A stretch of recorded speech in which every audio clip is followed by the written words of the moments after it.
The Hopup backlit display is an expandable illuminated display that can be set up in minutes. The Backlit Hopup creates a dynamic display with vibrant LED lights that are long-lasting and are simple to attach. Start by expanding the frame to its full height, snapping the purple locking arms into place. Once stable, begin connecting the lighting strips to the cross sections. Make sure the orientation of the male and female connectors allows for linking them together, and finish by connecting the long extension cord to the female end of the top light strips in series, running it down the side of the display. Attach the top row of lights to the bottom row of lights.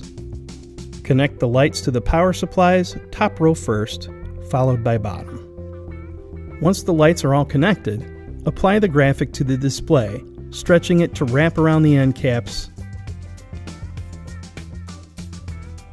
Finish by plugging into power and illuminate.